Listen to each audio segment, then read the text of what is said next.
ચલો નવા ચેપ્ટરની શરૂઆત કરીએ. ચેપ્ટર નંબર 4 ઇન્વેન્ટરી અથવા એનું બીજું નામ છે સ્ટોક, ત્રીજું નામ છે ગુડ્સ. ઇન્વેન્ટરી, સ્ટોક કે ગુડ્સ બધું એક ને એક નામ છે. ઇન્વેન્ટરી, સ્ટોક એટલે અથવા તો આપણા ગુડ્સ. એટલે શું, કોને કહેવાય ગુડ્સ, કોને કહેવાય સ્ટોક, કોને કહેવાય ઇન્વેન્ટરી, કોને? સિમ્પલ. આપણો જે બિઝનેસ હોય, મેઇન બિઝનેસ, એ જે આપણે વસ્તુ ખરીદવી અને વેચવી, તો એ વસ્તુને આપણે ઇંગ્લિશમાં કહીશું ગુડ્સ. ખરીદવી તો ગુડ્સ પરચેઝ કહેવાય, વેચવી તો ગુડ્સ સેલ કહેવાય. અને નો વેચાય ખરીદ્યા પછી તો એને કહેવાય આખર સ્ટોક, ક્લોઝિંગ સ્ટોક. ઇંગ્લિશમાં એને શું બોલશું? ક્લોઝિંગ સ્ટોક, આખરનો સ્ટોક. ચલો તો બેઝિક તો થોડું પહેલા ખબર પડી કે ગુડ્સ શબ્દ ક્યારે લાગશે? જેનો આપણે મેઇન બિઝનેસ કરતા હોય. જેમ કે ટેક્સટાઇલ નો કોઈ બિઝનેસ કરતા હોય તો ટેક્સટાઇલ વાળા માટે ગુડ્સમાં શું આવતું હશે? કાપડ, કપડું.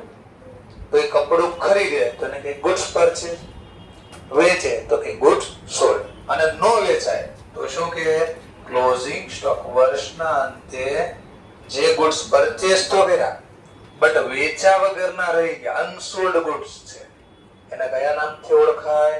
Closing stock. આટલું પહેલા સમજાણો. ચલો હવે 11-12 નો થોડું તાજું કરી લઈએ. ઘણીવાર આખરનો સ્ટોક તમને હવાલામાં આપતા ને, તેમાં બે કિંમત આપતા. એક આપતા પડતર, મૂળ કિંમત પડતર, અથવા બીજું નામ આપતા બજાર કિંમત. આવું યાદ છે કઈ? ચલો તો હું સમજવા માટે કહું છું. મધ્યપ્રદેશ માન લો 50,000 નો છે, એટલે માર્કેટ પ્રાઇસ કેટલા રૂપિયા છે? 50,000. આની કોસ્ટ છે સમજવા માટે કેટલા રૂપિયા? 40,000. તો આપણે કઈ પ્રાઇસ આમાંથી લખતા પહેલા? 40. તો આવું તમને શીખવાડ્યું કે ઓછી કિંમત હોય ને લખાય, વધે તો વધારવાનું નહીં, ઘટે તો ઘટાડી દેવાનું. આવું કોણે કીધું હતું તમને? તમારા સરે કીધું હતું. તમારા સરને કોણે કીધું હતું? તો તમારા સરને કીધું હતું એના સર, પણ એના સરે કીધું હતું કોકને, એનું નામ હતું AS2. કોણે કીધું હતું એને? AS2. આવતા વર્ષે શીખશો accounting standard 2. Accounting standard, accounting એટલે લખવું અકાઉન્ટ, સ્ટાન્ડર્ડ એનો મતલબ ધારા ધોરણ. અકાઉન્ટ લખવાનો નિયમ, ધારા ધોરણ. તો અકાઉન્ટ નંબર કયા કીધું તો 2, જેનું નામ છે ઇન્વેન્ટરી. આગળ શીખશું આવતા વર્ષે.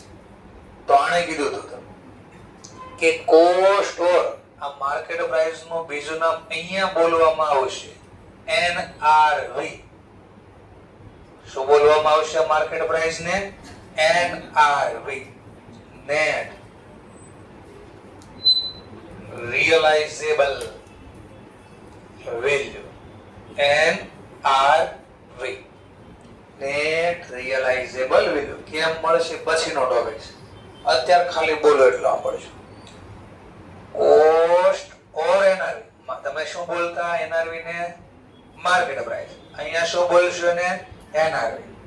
NRV એટલે નેટ રિયલાઇઝેબલ વેલ્યુ. સર કેમ મળે કઈ જો ને તો થોડું ટેન્શન ઓછું થઈ જાય. એક્સપેક્ટેડ, એક્સપેક્ટેડ એટલે અંદાજે. એક્સપેક્ટેડ નો મતલબ અંદાજિત. માર્કેટ પ્રાઇસ આજે વેચવા જાવ તો અંદાજે કેટલા આવશે? 50,000 આવશે. તો ઘણીવાર વસ્તુ વેચવાનો ખર્ચો બી થાય અંદાજે. Expected selling expense. માન લો હું જે વસ્તુ વેચું છું એમાં મારે જે મને વસ્તુ વેચી દે એને માન લો સમજવા માટે મારે ખર્ચો કમિશન આપવું પડે છે 2% કે 5%. સમજવા માટે 10% રાખવી. તો 50,000 ની વસ્તુ તો વેચશું, તો વેચવાની સાથે મારે ખર્ચો બી લાગશે, કમ્પલસરી લાગે છે. જો એ ખર્ચો ન કરો તો વસ્તુ ન વેચાય. અંદાજે આ વેચીશ તો તો મારે અંદાજે 5000 આપવા પડશે. તો વેચ્યું કેટલામાં? પણ વેચવાનો ખર્ચો કેટલો લાગી ગયો? તો મારા હાથમાં દોયેલા ચોખ્ખા રૂપિયા કેટલા આવશે? હા, નેટ નો મતલબ ખર્ચો બાદ કર્યા પછી નેટ. રિયલાઇઝ નો મળવું, વેલ્યુ એટલે મૂલ્ય, કિંમત. કે વેચા પછી ખર્ચો બાદ કરીને બધું બાદ કર્યા પછી અંદાજે કેટલા રૂપિયા મળશે? નેટ. રિયલાઇઝેબલ વેલ્યુ આને કહેવાય, શોર્ટમાં કહેવાય એનઆરવી. હવે માની લો, સમજવા માટે બે મિનિટ, માની લો હું જે વસ્તુ વેચો છે એના ઉપર કોઈ ખર્ચ જ ના લાગે તો કોઈ રૂપિયો જાતે જ વેચું છું, કોઈ કમિશન નથી દેવાનું, તો શું બની જાય? નીલ. કોઈ ખર્ચો ન લાગે, ઝીરો. 50 માંથી નીલ બાદ કરો તો નીતિન મુકેશ વધે. ઓળખો છો? નીલ, નીતિન, મુકેશ 3 એક્ટર્સ છે. એક જ છે. ઓકે, તો 3 નામ રાખ્યા છે. ગુજરાતી એક્ટર્સ છે. Net realise value, market price, વેચવાનો કોઈ ખર્ચ નથી લાગે એમ, તો આનો મતલબ બે એક થઈ ગયો હતો. એક થઈ ગયો ને. હવે માર્કેટ પ્રાઇસ કેટલી, એનઆરવી કેટલી, તો બે સેમ થઈ ગયો. તો ક્યારે બે સેમ હોઈ શકે? તમે જે 12મા માં બોલતા માર્કેટ પ્રાઇસ અને હું બોલું છું એનઆરવી, આ બંને સેમ ક્યારે હોઈ શકે? વેચવાનો ખર્ચો ન લાગે તો બે એક જ કહેવાય. પણ જો વેચવાનો ખર્ચો લાગતો હોય તો આ બે એક કહેવાય નહીં, તો બે અલગ કહેવાય. તો તમને જે 12મા શીખવાડ્યું હતું ને, એ ધારણા બેઝિસ હતું કે આમાં કોઈ વેચવાનો ખર્ચ લાગતો નથી, એટલે ને બોલતા માર્કેટ પ્રાઇસ કે એનઆરવી બે એક હતું. અહીંયા બે અલગ હોઈ શકે. ચલો બીજું, આવું કોણે કીધું? આ વધે તો વધારવા નહીં, ઘટે તો ઘટાડવા, એવું કોણે કીધું આપણને? એમાં એક ઓર નિયમ બી છે, શીખશું બધું ડિટેલમાં આવતા વર્ષે. કન્ઝર્વેટિઝમ રૂલ્સ. કેવો? કન્ઝર્વ. બીજું નામ છે પ્રુડન્સ. ગુજરાતીમાં એને કહેતા ડાપણનો નિયમ. પ્રુડન્સ, ડાપણનો નિયમ. એવું નહોતું આવ્યું. કન્ઝર્વેટિવ નું બીજું નામ છે રૂઢિચુસ્તતાનો નિયમ. આ તો હા કે જેને યાદ હશે ને, ભણ્યા છે થિયરી, કે હા જે કે આવું તો કોઈ દિવસ ભણ્યા જ નહોતા, તો કે ના કોઈ વાંધો નહીં, હું બોલી ગયો. પ્રુડન્સ નું ગુજરાતી થાય ડાપણનો નિયમ. ડાપણ એટલે બુદ્ધિ વાપરો. કન્ઝર્વેટિઝમ નો મતલબ થાય રૂઢિચુસ્ત બનો. રૂઢિચુસ્ત નો મતલબ થયો ભવિષ્યમાં જે નફો થાય ને એ ત્યારે લખો, પણ જો ભવિષ્યમાં નુકસાન થવાનું હોય તો આજે લખો. ભવિષ્યમાં નફો થાય ને તો ત્યારે લખજો, પણ ભવિષ્યમાં નુકસાન થવાનું હોય તો આજે લખજો. આમાં દેખાડવું જોઈએ. હવે બોલો નહીં, કઈ પ્રાઇસ લખી તમે? 50 લખશો, 40 લખશો? કેમ 50 જો વધારા નહીં? વધારે તો નફો થઈ જાય. ક્યાં લખતા? આખરનો સ્ટોક. બીજું યાદ કરો ને જરા. વેપાર ખાતા મુદાર બાજુ લખતા. ક્યાં ક્યાં? જમા બાજુ તો સેલેરી લખતા ને. તો જો તમે જમા બાજુ એટલે આવક કહેવાય, તો આવક તમે 50 નો લખી, 40 લખી, તો આવક વધારી નહીં. જો વધે તો વધારવાનું નહીં, કારણ કે વધતી જાય તો આજે નફો થઈ જાય. પછી આ વેચું તો છે નહીં. સર કાંઈ ખબર નહીં, તો કોઈ વાંધો નહીં, મેં કાંઈ ભણાવ્યું છે, હું તો શબ્દ બોલું છું ખાલી. ચલો બીજો ક્વેશ્ચન. આ તો ખબર પડી ગઈ આ ક્યાં હોય? માર્કેટમાં પ્રાઇસ મળે. આ કેમ મળે? આ કેમ મળે? ચલો આ કેમ મળશે? તમને 11-12 માં આપતા નીચે હવાલા, તો બનાવીને કેમ ગોતા છે 40,000? ટ્રાય કરો. કોઈ કહી શકે 40 કેમ ગોતા હશે? બોલ. 2 વર્ષ ધંધો બાકી બોલે છે, જોયું નથી, લખી નાખ્યો નથી, એક સેકન્ડે વિચારું નહીં કોઈ. કેમ મળે? કોષ કેમ ગોતશે? રિયલ લાઈફમાં તમારે બનાવવાનું છે બધાનો અકાઉન્ટ.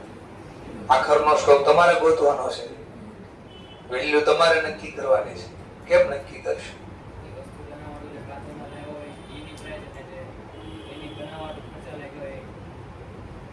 સરસ.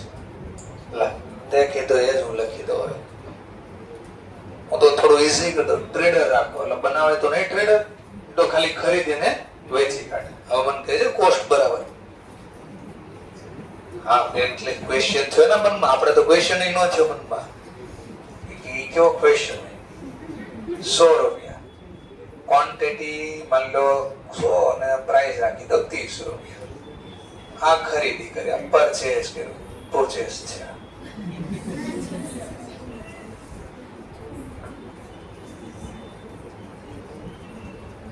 ડેટ બી લખો, થોડું દેખાય. 1 જાન, પછી 5 જાન, જાન્યુઆરી ટૂંકમાં. તમારા લોકોને પણ 300 ક્વોન્ટિટી, માન લો 40 ની ભાવ. માન લો 10 જાન્યુઆરી 5 પરચેસ કર્યો, 600 ક્વોન્ટિટી, 600 ક્વોન્ટિટી. આ 50 ના ભાવે. ચલો એક જ ટ્રાન્ઝેક્શન 31 જાન્યુઆરી સુધીમાં બધું વેચી કાઢવામાંથી કેટલું વેચ્યું બધામાં માન લો સમજવા માટે. 200 ક્વોન્ટિટી, 800 ક્વોન્ટિટી વેચી કાઢી 65 રૂપિયાના ભાવે. ચલો લો ભાઈ આપો મને કોસ્ટ આપો. આ ઘરનો કેટલી ક્વોન્ટિટી પહેલા વર્ષના અંતે પડી હશે? ક્વોન્ટિટી પહેલા ક્વોન્ટિટી, પ્રાઇસ પછીની વાત છે. ખરીદી ક્વોન્ટિટી, આ વેચી ક્વોન્ટિટી. બસ આટલું તો ખબર પડી ગઈ પહેલા. આટલી ખરીદી, આમાંથી આટલી વેચી કાઢી. તો કેટલો અનસોલ્ડ સ્ટોક છે? અનસોલ્ડ એનો મતલબ ક્લોઝિંગ સ્ટોક, આખરનો સ્ટોક. તો ક્વોન્ટિટી તો મળી ગઈ. ચલો માર્કેટ પ્રાઇસ પણ ખબર છે. વેચવા જાવ તો એનઆરવી 200 ક્વોન્ટિટી 65 નો ભાવ. બોલો 200 ગુણ્યા 65.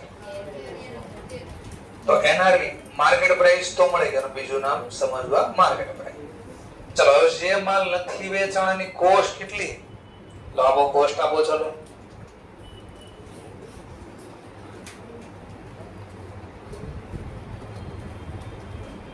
ચલો ઓર થોડું તોફાની કરવી એવું કરી દઈએ.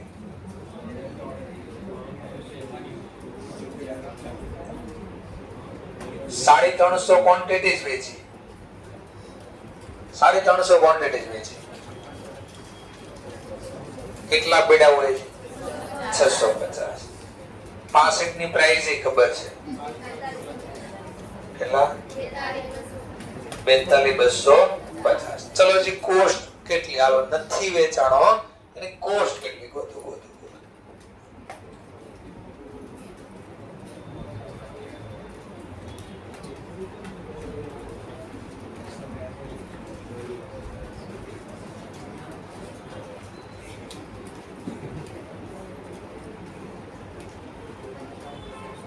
આ થિયરી શીખવાડું છું તમને, એમ કે ખાલી આંકડા લખે જેવું નથી. આપણા લખવાનું થિયરી છે.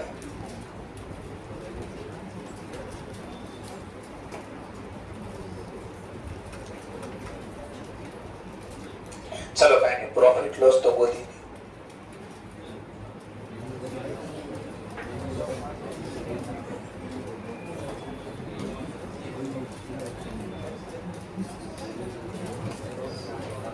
ક્લોઝિંગ સ્ટોક નો મળે તો પ્રોફિટ કોઈ નહીં મળે. પહેલે જ નહીં તો ક્વેશ્ચન છે જો ક્રિએટ છો ક્વેશ્ચન. એટલે તમે કીધું હા તો ભાઈ સર ખરીદવું હોય બનાવ્યું, જે પડતર લાગી તમે કીધું બધા પડતર કેટલી લાગી. ક્વેશ્ચન થઈ ગયો રાઈટ છે. હવે આને લખી સમજવી આને.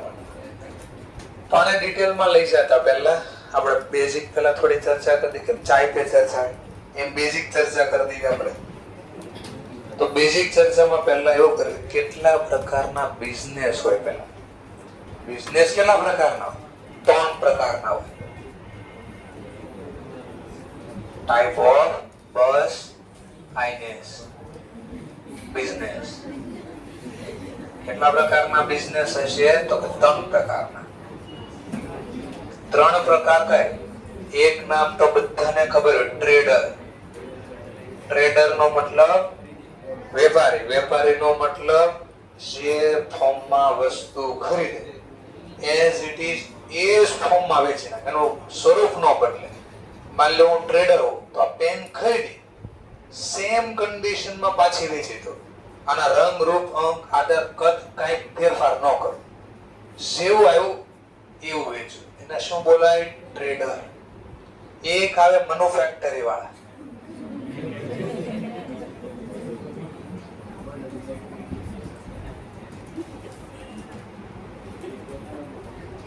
મેન્યુફેક્ચરિંગ વાળા, એના મેન્યુફેક્ચરર બોલાય. એટલે કાચી વસ્તુ ખરીદે, એને બનાવે એટલે એના રંગ રૂપ કદ આકારમાં બદલાવ કરે અને પછી વેચે. અને એક આવે સર્વિસ પ્રોવાઇડર.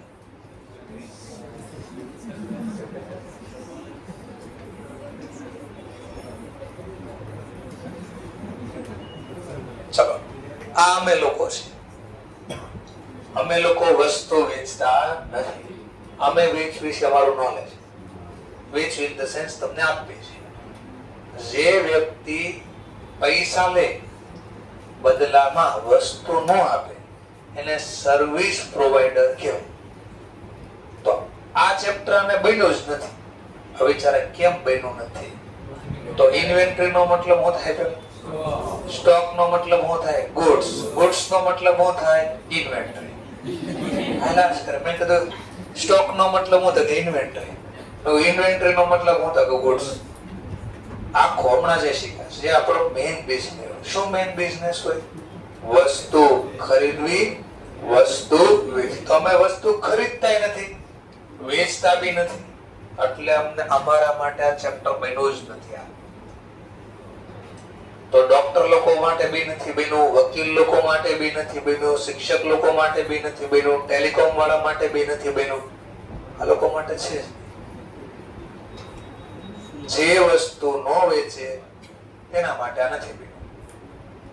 જે લોકો વસ્તુ વેચે એ બધા માટે આ બન્યું છે. ખરીદીને વેચો તો એના માટે આ બે ચેપ્ટર બન્યા છે. એટલે ટૂંકમાં લાગુ પડશે.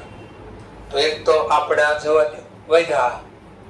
ચલો, આ લોકો માટે સ્ટોકમાં શું આવે? તો ઓબ્વિયસલી જે સર ખરીદવું હોય એ. તમે કોઈ ખરીદો હોય તો એ કાચો માલ ખરીદીને વેચી નાખતો હોય અથવા તૈયાર માલ વેચીને બી વેચી નાખતો હોય. તો આની પાસે કાચી વસ્તુ ખરીદે અને કાચી ને કાચી વેચી નાખે. ઘણા વ્યક્તિ ફિનિશ ગુડ્સ તૈયાર માલ ખરીદે, તૈયાર વેચે. રેડીમેડ ક્લોથ દુકાન સાંભળ્યું ને? રેડીમેડ. રેડી એટલે તૈયાર, મેડ એટલે બનાવે. તૈયાર કપડા બનાવીને વેચા હોય. જીન્સ રેડીમેડ કહેવાય. રેડીમેડ બનીને જે તૈયાર પડાય. તમે ક્યાંય જીન્સ નો ઓર્ડર આપ્યો, ચલો મને જીન્સ સીવીને આપશો, બનાવીને આપશો નહીં, બીકોઝ એ રેડીમેડ જ આવે છે. પણ આ શર્ટ પેન્ટ સાદા જે પહેરવી છે આપણે કાપડ લેવી, તો એ કાચો કાપડ લેવી, એને બનાવી એટલે કે એને સીવી અને પછી ઘણા લોકો વેચતા હોય. તો ડિપેન્ડ્સ ઓન કેવો બિઝનેસ છે. તો આ લોકો પાસે જનરલીમાં ઇન્વેન્ટરીમાં બે જ વસ્તુ પડી હોય, બે જ વસ્તુ હોય ઇન્વેન્ટરીમાં. આના માટે હોય એફજી, ફિનિશ ગુડ્સ, જેને શોર્ટમાં કહેવાય એફજી, ફિનિશ ગુડ્સ. મોટા ભાગે આ હોય. પછી બીજું કઈ હોઈ શકે? હા, મે બી હોઈ શકે. શું હશે પછી? આ લોકો માટે શું હોઈ શકે? મેન્યુફેક્ચરર વાળા માટે ગુડ્સમાં ઇન્વેન્ટરીમાં તો એક તો કાચો માલ ખરીદે. કાચા માલને ઇંગ્લિશમાં કહેવાય રો મટીરીયલ. શોર્ટમાં ને કહેવાય આરએમ. આરએમ મળે તમને ખબર હોય તો દુકાને મળે, ખબર છે? 5 કે 10 કેટલા આવે? હા, તો 2-4 તો ખાતા જ હોય. અનુભવ તો હોય જ. Row material. હા, આમાંથી ઘણા તો ઓલે ખાતા કેસર. કેસર મેં દાને કા સ્વાદ. દેશી કોબરા બની જાય. હો, દેશી કોબરા બની. દેશી કોબરા, કોબરાને ઓળખો? કોબરા એટલે સાપ. સાપ હોય ને ઈ માન લો કોઈ વ્યક્તિ પાસે આવે તો એને કરડવા હોય તો દૂરથી ઝેર ફેંકે, દૂરથી આમ ઝેર ફેંકે મોઢામાંથી દૂરથી આમ ફેંકે, ઈ ઝેર ફેંકે. આપણા લોકો દેશી બધા દેશી કલર ફેંકે, દાને દાન में केसर का स्वाद. ऐसे एड बनावे, एड बनाववाळा ખાલી તમને બતાડવા હાટુ બતાડે. જેટલી બી એડ આવે ને, જેટલી બી એડ, એમાં જે વ્યક્તિ એની એડ કરતો ને એ વસ્તુ એને કન્ઝ્યુમ જ ન કરતો, વાપરતો જ ન હોય. જેટલા બી એડ કરતા ને એ ખુદ એ વસ્તુ નો યુઝ કરતા હોય. એ તમને કે અમે નથી વાપરતા, તમે વાપરો. કાંઈ પણ થાય તો તમને થાય, એમાં હમણાં કઈ લેવા દેવા નથી. લખ્યું જ અંદર ક્લિયર કરે. પાછા એડ આપે નીચે જોજો, એ જે મતલબ જે ભાઈ છે સુલેમાન ભાઈ, સલમાન ખાન છે, પછી આ અજય દેવગન છે, આ બધા જોઈ લે. એ એડ આપે ને પછી એના નીચે પાછું નાના અક્ષર લખ્યું કે ખેની ગુટખા ખાવાય અસરકારક નથી, અસરકારક નથી, સ્વાસ્થ્યને હાનિકારક છે. આવું નીચે નાના અક્ષર લખી. બીજું તો સર ગવર્મેન્ટ એને બેન નું કેમ ન લગાડતી? પણ એ પણ બધા ચાલાક છે, બધા ધંધો કરવા બેઠા છે. એ એડ કરે ને ત્યારે એડમાં જોજો લખ્યું હશે ઇલાયચી, એવું લખ્યું છે ઇલાયચી. એ એડ કરે છે ઇલાયચી, પણ પેકેટ રાખ્યું છે તમને ગુટખા. પાછો દુકાને લે વિમલ નામની ઇલાયચી મળતી જ નથી માર્કેટમાં ક્યાંય. દુકાને જઈને એમ કે વિમલની ઇલાયચી આપો, એલચી આપો, ટૂંકમાં તો નહીં મળે. એડ કરે છે ઇલાયચી, વેચે છે ગુટખા. આવું બધું. જેમ કે સર હવે તો આજે તો એક વરસાદ પડી ગયો સર, આજ તો બપોર પછી પકોડા ખાવા જવાનું તો થાય જ, ભજીયા ખાવાનું તો થાય સર, બહુ ભૂખ લાગે આવું હોય તો એમાં ઘણા ખાસ આ ઓલા ખાસ કરીને સાંભળજો, આવું બધું ખાય એટલે હારે ક્યાંક સોસ ચરણી હોય, એમાં જે સોસ આવે, કયો સોસ આવે? ટોમેટો કિસાન, ટોમેટો કિસાન. આ ટોમેટો જે શોપ આવે ને ટોમેટો, એમાં લખ્યો ખાલી ટોમેટો શોપ, એક સિંગલ ટોમેટો અંદરનો, સિંગલ ટોમેટો. અરે સર પણ પેકેટ ઉપર ટમેટા દોરીને આપે છે તો ક્યારેક ઈ પેકેટને ઉઠાવજો અને પેકેટમાં ના લખ્યું છે હું ની વાંચજો ક્યારે તો ખબર પડે. આવું હોય લખ્યું હોય ક્યાંક અલગ હોય તો તમને બધા છેતરવાના ધંધા છે. સીધી રીતે કઈ કોઈ છેતર છે નહીં, નગર તમે છેતરાશો. ચલો આ બાજુ ઘણી વાર વસ્તુ બન્યા પછી જો આજે મેં ડિનોઇઝર નથી કર્યું, તમે બોલશો એ બધું આમાં આવશે, કાંઈ સંભળાય નહીં. તમે ઘરે જઈને લેક્ચર જોશો ને કાંઈ ખબર નહીં પડે, બરાબર? કારણ કે આજે મેં ડિવાઇસ મારું ભૂલાઈ ગયું છે, ખબર નહીં ક્યાં મૂકી દીધું ભૂલથી, નીચે કોઈ લઈ ગયું તો પછી મૂક્યું નથી.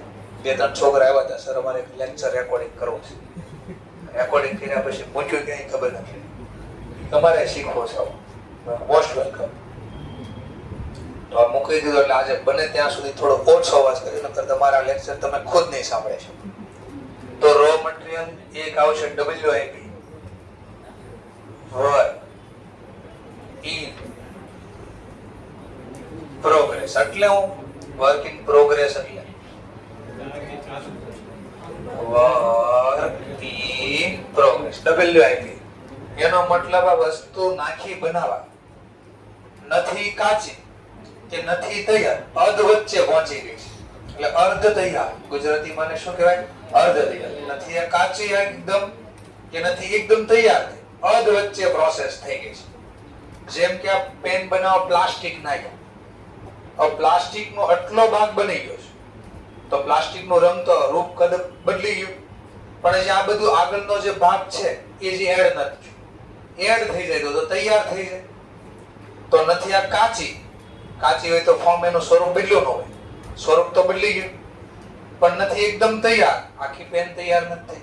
તો આને ફિનિશ પણ ન કહી શકો અને રો મટીરિયલ ન કહી શકો. અર્ધ તૈયાર, એને ઇંગ્લિશમાં કહેવાય વર્ક ઇન પ્રોગ્રેસ. તો તમે રોડ ઉપર તો બહુ જતા હશો, જ્યાં લખ્યું હોય ગુજરાતીમાં, હા, કાર્ય કામ પ્રગતિમાં છે, એવું કંઈક લખ્યું, ડાયવર્ઝન એવું લખ્યું, આમથી આમ જાઓ, આમથી આ બાજુ નો જતા, નકર નક્કી ને પાછા આવો કે નો આવો, બરાબર છે. ચલો નેક્સ્ટ, અને છેલ્લો point, row material, work in progress અને ફિનિશ.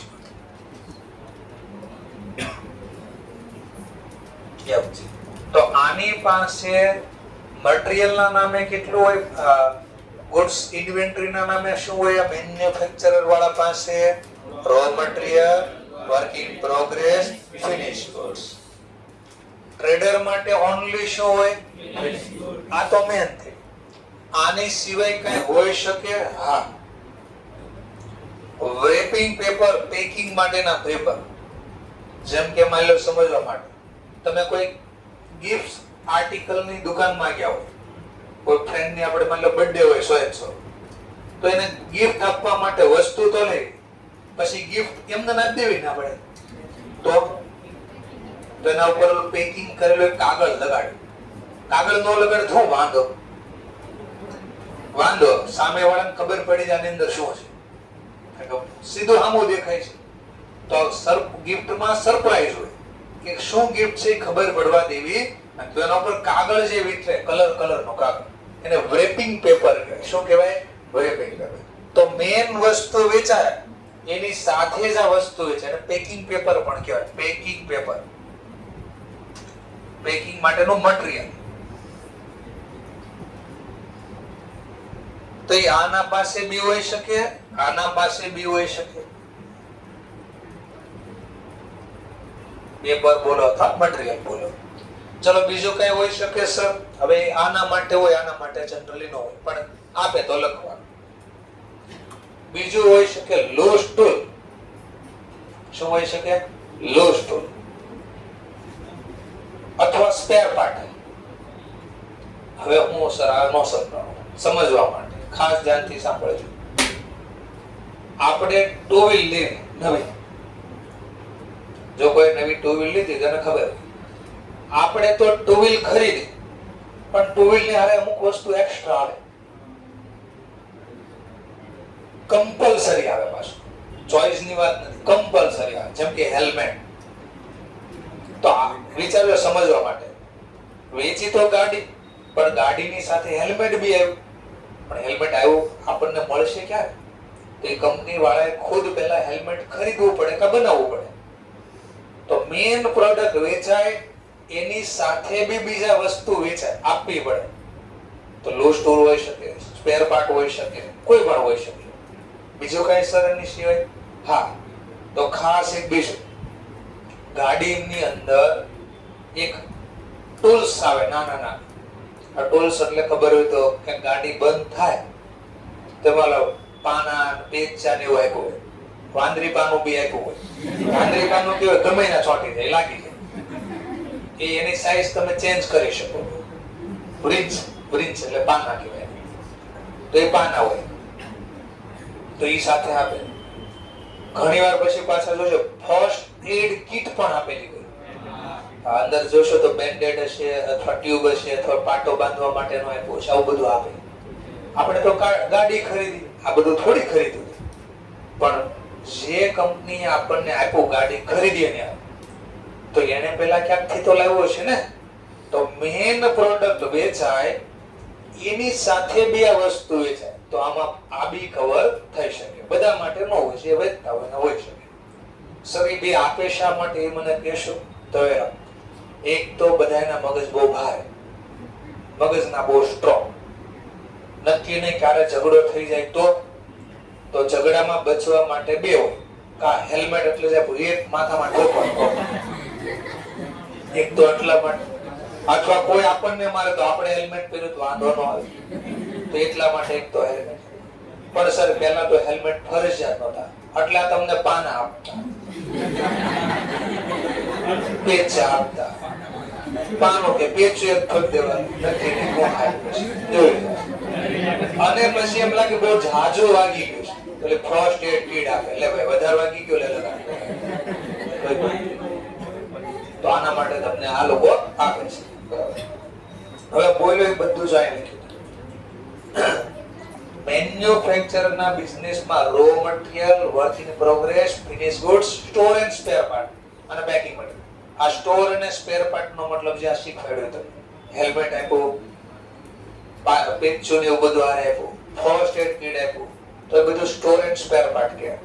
પેકિંગ મટીરીયલ જે એક્ઝામ્પલ આપ્યું ગિફ્ટ આર્ટિકલ, જેમ કે કાજુ કટલી તો બહુ ખાધી છે તમે,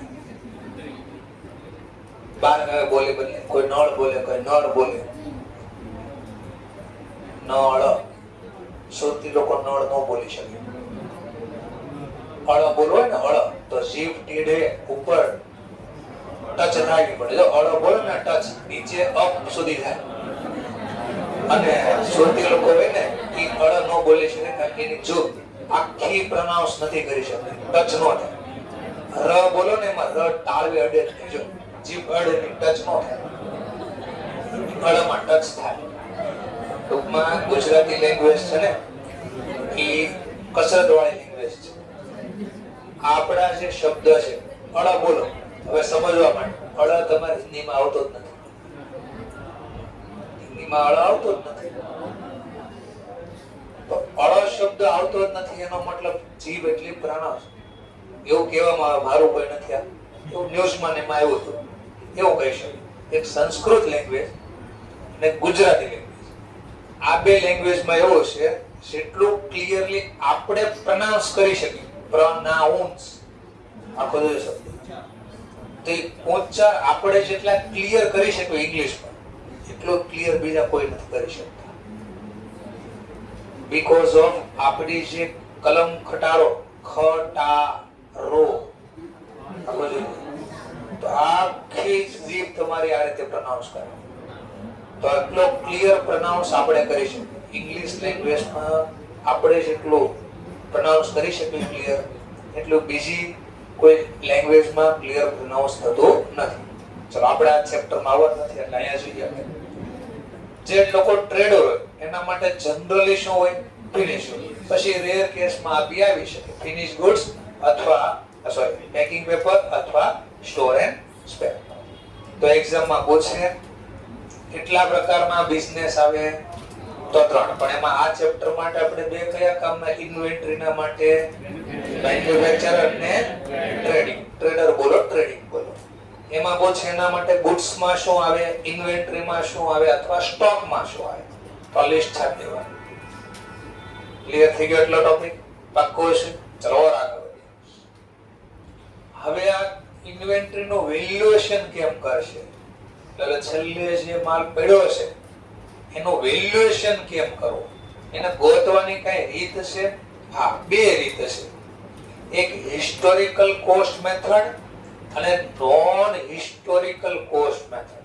એટલે હું સર હિસ્ટોરિકલ કોસ્ટ નો મતલબ આપણે જે વસ્તુ ખરીદી એના ડેટા આપણી પાસે હોય, બિલ હોય. ટૂંકમાં હિસ્ટોરિકલ કોસ્ટ નો મતલબ આપણી ખરીદી કિંમત, શું જે ભાવે ખરીદ્યું ઈ કિંમત, તો એને કહેવામાં આવે હિસ્ટોરિકલ કોસ્ટ મેથડ. એનું બીજું નામ બી છે પરપેચ્યુઅલ સિસ્ટમ.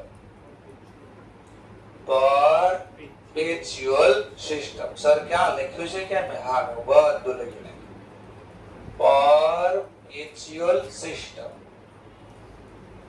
ચલો, નોન હિસ્ટોરિકલ કોસ્ટ મેથડ એનો મતલબ આપણે ખરીદીના ડેટાના ધ્યાનમાં નહીં, વેચાણના ડેટાને ધ્યાનમાં લઈ બનાવશું. કેમ છે બધું મારે શીખવાડો. પહેલા હું શબ્દ શીખવાડું છું. સ્ટોકની ગણતરી કરવાની મેન કેટલી રીત? પહેલા મેન રીત બે. એકનું નામ છે હિસ્ટોરિકલ કોસ્ટ, એકનું નામ છે નોન હિસ્ટોરિકલ. થોડી ખબર પડી ગઈ? હિસ્ટોરિકલ કોસ્ટમાં પાછા બે ભાગ પડ્યા. એકનું નામ છે જે આપણી પાસે ઇન્વેન્ટરી છે ને એ નોન ઇન્ટરચેન્જેબલ છે, નોન ઓર્ડિનરી ઇન્ટરચેન્જેબલ. અને એક ઇન્વેન્ટરી છે એ ઇન્ટરચેન્જેબલ. સર એટલે હું ઇન્ટરચેન્જેબલ એટલે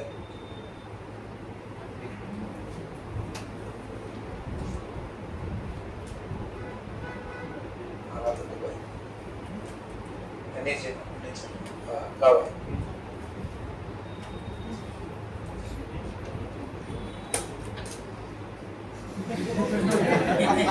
કયો દારૂ છે? કયો દારૂ છે? જો તમે એના માટે 1 મિનિટ પહેલા મને આપી દો और जल्दी समझा और जल्दी समझा બોલ કયું દારૂ છે? આનો મતલબ વસ્તુ ભેગા કર્યા પછી અલગ કરી શકાય તો એને કહેવાય નોટ ઓર્ડિનરી ઇન્ટરચેન્જેબલ. ભેગા કર્યા પછી એને અલગ કરવું હોય તો કરી શકાય અલગ. ભેગા કરી દીધી વસ્તુ, હવે કોઈ વસ્તુ આમાં તારી ગઈ તમે ઓળખી શકો તો આવી ઇન્વેન્ટરીને કહેવાય નોન ઇન્ટરચેન્જેબલ. ભેગા કર્યા પછી અલગ થઈ શકે છે. પણ અમુક વસ્તુ એવી હોય ઇન્ટરચેન્જેબલ, બદલાય છે. આમ ભેગી કરી પછી ખબર ન રહે કઈ છે આપણી.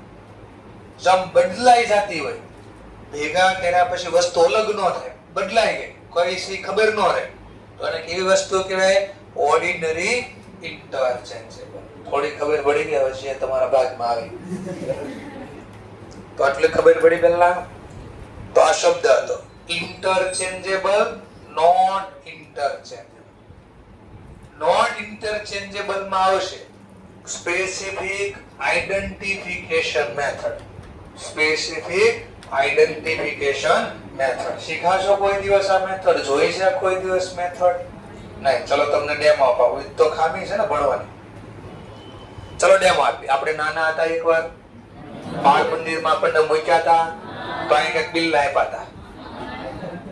આપ્યા ને બિલ્લા જેના આઈ કાર્ડ ના નામથી ઓળખતા હતા. શું કામ આપ્યા બેચારા?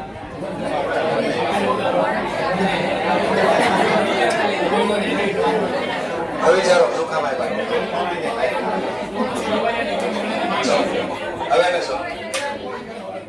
હવે સમજાવ્યા. માની લો આપણે ફર્સ્ટ ટાઈમ જ્યારે બાળ મંદિરમાં એડ થાય પણ મૂકે બાળ મંદિર ત્યારે આપણે એક તો પહેલા ક્લિયર કટ વાંચી ન શકતા હોય, પ્લસ સ્કૂલના નામથી ઘણાને ગભરામણ હોય કે બે સ્કૂલે નહીં જવાના તો ટીચર લોકો હોય ધબધબાટી બોલે છે આવું મનમાં હોય છે. તો ઘણીવાર શિક્ષક પૂછે તો બોલી બી ના શકતા હોય. તો ધ્યાનથી સાંભળજો. સ્ટુડન્ટને બાળ મંદિરમાં મૂકી દીધા, વચ્ચે લંચ પડે, બ્રેક પડે તો વોશરૂમમાં જાય કે સો અથવા જમવા માટે બહાર ફરવા આટા માર્યા જે અમારે બ્રેક પૂરો થયો. હવે વાંચતા તો આવડતું નથી તો બાળક પાછું રિટર્ન આવ્યું. હવે બધા ક્લાસ એના માટે તો સરખા હોય, આ બધો કલર ને એવું બધું સેમ હોય તો ઓળખવું કેમ? એને તો ખબર નથી પડતી છે, વાંચતા આવડતું નથી. તો એને શિક્ષક પૂછે બી ખરા કયા ક્લાસમાં, તો બોલવું કેમ? ખબર જ નથી પડતી છે. પહેલો દિવસ છે, માની લો બીજો દિવસ છે તો કેમ? તો શિક્ષકને પાછી ખબર પડી છે ને બાળક છે કયા ક્લાસનો છે. આના પેરેન્ટ્સ આમાંથી કોણ છે લેવા માટે આવે તો એટલા માટે તમને સ્ટીકર બિલો આપી દે, અહીંયા લગાડી. તો શિક્ષક વાંચી કે આ બાળક આ ક્લાસનું, જો ઓળખી છે કે આ વસ્તુ બધા બાળક ભેગા થઈ ગયા બ્રેકમાં તો કયા ક્લાસનું બાળક કયું છે એ ખબર પડે એટલે નામ આપતો બિલ્લો. ID specific identification, ID card આપતા. આઇડેન્ટિફિકેશન કાર્ડ, આઈડી કાર્ડ આપતા. આ બધું ને. ચલો આમાંથી ઘણા લોકો ગાડી તો લઈને આવ્યા હશે નીચે, પાર્ક બી કર્યા છે. બધા લોકો એમ કીધું નથી, મોટા ભાગના લોકો, બધા જ નહીં. તો ગાડી લઈને આવ્યા તો હશે નીચે પાર્કિંગમાં મૂકી હશે તો કોઈ એક્ટિવા લે તો ઘણી બધી એક્ટિવા પડી હશે તો એમાં આપણને ખબર પડી આપણી એક્ટિવા કઈ છે, કઈ રીતે? આઇડેન્ટિફિકેશન નંબર આપ્યો છે તમે, ગાડી નંબર આપ્યો છે તો બધી ગાડી ભેગી થાય તો એમાં અલગ કરી શકો કોની ગાડી છે. તો કઈ મેથડ યુઝ થાય? Specific identification method. તો આની કોસ્ટ એટલા રૂપિયા ઓળખી શકો. આ બેનું આની કોસ્ટ એટલી, કારણ કે ઓળખી શકાય છે. પણ માની લો અમુક વસ્તુ એવી હોય ભેગી કર્યા પછી અલગ જ ન થઈ શકે. માની લો બે દુકાનેથી, સમજવા માટે, બે દુકાનેથી કરિયાણું લાવ્યા, કરિયાણામાં ઘઉં લાવ્યા ઘરેથી, સેમ્પલ લાવ્યો બે અલગ અલગ જગ્યાએ અને બે સેમ્પલ ભેગા કરી દીધા. બોલો હવે કઈ દુકાનેથી કયા ઘઉં લેવાતા? થાય અલગ? ના થાય. તો વસ્તુ ભેગી કર્યા પછી અલગ નથી થતી તો ને કેવી મેથડ કહેવાય? પેલા હું નામ બોલશો ને, ઓર્ડિનરી ઇન્ટરચેન્જ. ઓર્ડિનરી એટલે સામાન્ય રીતે, ઇન્ટરચેન્જેબલ નો મતલબ બદલાઈ જવું. ભેગું કર્યું અલગ નહીં થાય, અદલ બદલ થઈ ગયું. ખબર રહી? આટલું સમજાવો પેલા. આ રીતનું નામ, આ રીતે જે ગોતશું ને એનું નામ છે પરપેચ્યુઅલ સિસ્ટમ. આનું નામ હતું પરપેચ્યુઅલ સિસ્ટમ. એટલે હું સર કન્ટિન્યુ લખ્યા. પરપેચ્યુઅલ નો મતલબ થાય કન્ટિન્યુ, સતત. પરપેચ્યુઅલ નું ગુજરાતી શું થાય? સતત, કન્ટિન્યુ. વસ્તુ ખરીદશો તરત લખશો, વસ્તુ વેચશો તરત લખશો, પડ્યો છે કઈ સ્ટોક તરત લખશો, ઘટના બને તરત લખી એક રજિસ્ટર રાખશો, સ્ટેટમેન્ટ રાખશો, બીજું કહો તો એની અંદર કન્ટિન્યુ લખ્યા કરશો. તો આવી મેથડ ને કહેવાય. પહેલેથી કહો તો હિસ્ટોરિકલ કોસ્ટ મેથડ. ઇન્વેન્ટરી કેવી હતી? ઇન્ટરચેન્જ. અને એને લખવાની જે રીત હશે એ રીતને બોલશું પરપેચ્યુઅલ સિસ્ટમ. અને હવે લખવાની ત્રણ રીત છે: ફીફો, લીફો, એવરેજ. એવરેજમાં બે, simple average, weighted average. Simple average કોઈ યુઝ કરતું કેમ એ પણ જોશું. ફીફો નો મતલબ ફર્સ્ટ ઇન ફર્સ્ટ આઉટ. લીફો નો મતલબ last in first out. Sir demo આપી દો. નાનો ડેમો આપી દો સર. ચલો ડેમો નાનો અહીંયા આપેલો છે તો લો ડેમો લઈ લઈએ. FIFO first in first out. First in કઈ થઈ? ફર્સ્ટ ધંધામાં પહેલો માલ કયો આવ્યો તો આમાંથી? ડેટ જો, ડેટ જરા. હા, તો આ સૌથી ફર્સ્ટ ઇન ફર્સ્ટ આઉટ. પહેલા વેચાઈ ગયું. આ ચોકડી લગાવી દો. કેટલી ક્વોન્ટિટી વેચી હતી? 350 માં પહેલા વેચાણ. First in first out. હજી કેટલી વેચવાનું બાકી? તો 250 એટલે અડધી ચોકડી. બધું નથી વેચાણો ને 300 માં, તો અડધી ચોકડી. તો હવે મને ખબર પડી ગઈ કેટલો સ્ટોક પડ્યો છે ગોડાઉનમાં. 650 માંથી આ એક પણ માલ નથી વેચાણો અને આમાંથી 50 માલ હજી પડ્યો છે. 50 ગુણ્યા 40, 600 બધી જ પડી છે. 50 ના ભાવ કદો બે નો સરવાળો 32,000. તો આ તો ફર્સ્ટ ઇન ફર્સ્ટ. આમ કોસ્ટ ગોતાય. LIFO, LIFO, LIFO, last in first. ઉલટું થઈ જાય, બધું ઉલટું. જે માલ છેલ્લે આવ્યો એ પહેલા out. First in first out. Out એટલે વેચાઈ ગયા. તો છેલ્લે કયો માલ ખરીદ્યો હતો? 10 જાન્યુઆરી. કેટલો ખરીદ્યો હતો? 600. પણ આપણે તો વેચવા જ ખાલી કેટલા? તો આમાંથી 350 વેચી કાઢીશ. તો બોલો આમાંથી અડધી ચોકડી. 350 વેચી નાખ્યા 600 માંથી. વધ્યા કેટલા? 50 ના ભાવના. બોલો 12,500. આ તો બધા આમદન પડ્યા છે. 300 આ, 40 નો ભાવ 12,000. 100 આ, 30 નો ભાવ. કરો સરવાળો. આ કે 27,500, આ કે 32,000. લો દાખલો એક ને એક, કોસ્ટ અલગ અલગ. દાખલો એક ને એક, કોસ્ટ અલગ અલગ મળે અને ત્રીજી તો પાછી ઓર અલગ મળશે, ચોથી ઓર અલગ મળશે. આ કોઈની ખબર હતી કે એક ને એક વસ્તુ ખરીદે પડતર અલગ અલગ થાય તોય, અને પડતર અલગ નફો અલગ થાય. તો જે નથી જોયું 2 વર્ષ ખાલી લખ્યું, એ લખેલી વસ્તુને જોવાની ટેકનિક આવે છે કે તમે લખતા હતા હોય અને જોશો તો તમને દાંત આવશે કે આવું હું તો આવું લખતો, ખબર જ નહોતી આપણને. તો ચલો એવું પણ શીખવી થોડું. તો સ્ટાર્ટ કરીએ. પહેલો દાખલો લઈએ. હું આ શીખવાડું છું. ઓર્ડિનરી ઇન્ટરચેન્જેબલ. એમાં કઈ રીત પહેલા શીખવાડું છું? ફીફો. સરસ ચેપ્ટરમાં મારે શું કરવાનું છે? આ ચેપ્ટરમાં 3 વસ્તુનું કામ કરવાનું છે. એક, જે વસ્તુ નથી વેચાણી ઇંગ્લિશમાં કહેશું closing stock, unsold stock. Closing stock નો મતલબ થયો અનસોલ્ડ, વેચા વગર. કેટલા રૂપિયાની પડતર છે એ ગોતવાની. એક જે વસ્તુ વેચાઈ ગઈ, ચલો 100 રૂપિયામાં વેચી, આમ આપણે શું ગોતવું હોય? વેચવું વેચી, પ્રોફિટ લોસ. ચલો બોલી 100 રૂપિયામાં વેચી, કેટલા નફો? 100 રૂપિયામાં વેચી, બોલો કેટલા નફો? શું? હા, તો જે માલ વેચાણની પડતર જોતી, COGS. શું જોતું છે તમારે? COGS, cost of goods sold. જે માલ વેચી કાઢ્યો એની પડતર, ગુડ્સ વેચાણા તેની પડતર, COGS. એક તો મારે આ જોઈતું હશે. અને હવે કહો, ચલો 100 રૂપિયા વેચીની પડતર 80 રૂપિયા છે. 100 માં વેચી એની પડતર 80 રૂપિયા હતી, તો લોસ થયો. કેટલાનો લોસ? 20 રૂપિયા. હા, તમે બોલ્યા છો પ્રોફિટ.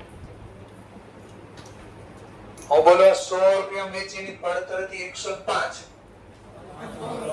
હા, તો મારે ત્રીજું કામ જોતું છે, પ્રોફિટ લોસ નક્કી કરવો છે. આ ચેપ્ટર ની અંદર આ 3 કામ મેં કરવાના છે. કે જે માલ નથી વેચાણો એની પડતર કેટલી, જે માલ વેચાઈ ગયો એની પડતર કેટલી, અને જે માલ વેચાણો એમાં નફો નુકસાન કેટલો છે, આટલું આપણે ઓળખવાનું છે. અને આ ગોતવા માટે મારે આની જરૂર પડશે. આ કેટલો માલ વેચાઈ ગયો એની પડતર અને કેટલો નથી વેચાણો એની પડતર. આ 2 વસ્તુ માટે મારે આ શીખવાનું છે. પેલા ખબર પડી શેના માટે શું શીખવાનું છે? આ શું કામ શીખીએ છે? આ ફીફો લીફો એવું લખ્યું તો ક્વેશ્ચન હમણાં કીધું, આ વસ્તુ વેચી 100 રૂપિયામાં, તો આમાં મારે 2 વસ્તુ જાણવી છે. કઈ વસ્તુ? જેમ કે હું કહું પ્રોફિટ કેટલો છે, તો તમારે શું જોશે પેલા? હા, તો પેલા કોસ્ટ જાણવી પડે.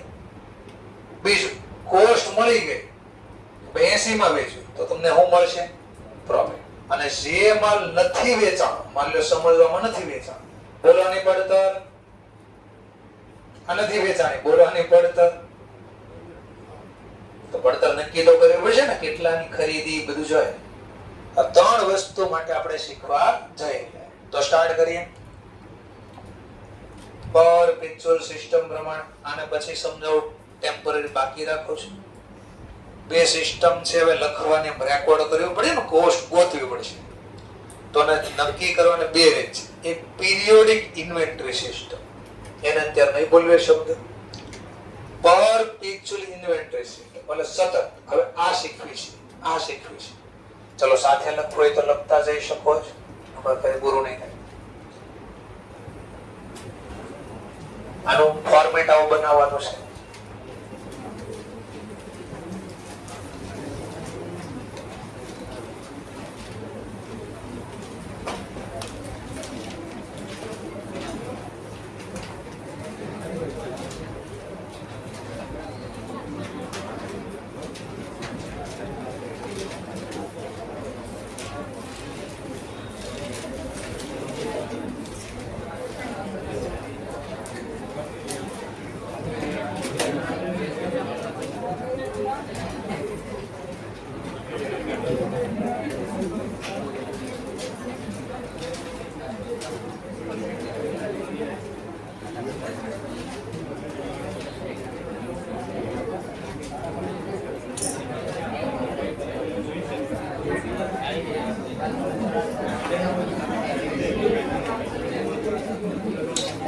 આવું લખી દેવાનું.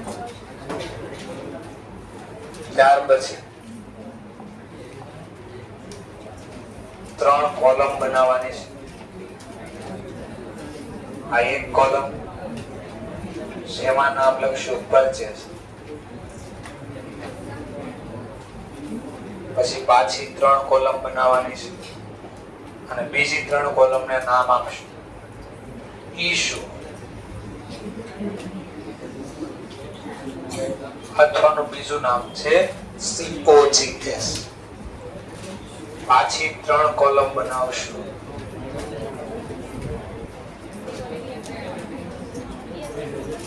એમ લાગે નથી સમય એક પેજમાં તો સામે પેજમાં લખવાનું. બેલેન્સ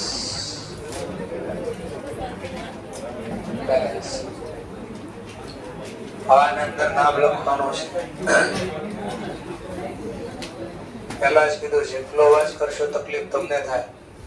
2 મહિના પછી લેક્ચર જોવો છે તો તમને તકલીફ થાય, મને કોઈ પ્રોબ્લેમ નથી. એ તો સર પ્રોબ્લેમ થાય બીજાને થાય, મને ન થાય. મારે જોવાનું જ ન, પાસ ક્યાં થવું જ મારે. Unit, rate, amount. અમુક લોકોએ તો એડમિશન જ એટલે લીધું. મારો ફ્રેન્ડ એડમિશન લીધું એટલે મેં લીધું છે. મારે કઈ ભણવાનું થતું નથી. એને નહીં ભણવા દો, હું નહીં ભણવું. એનો મારે આરે જ જતો હતો. યુનિટ, રેટ, અમાઉન્ટ છે ને.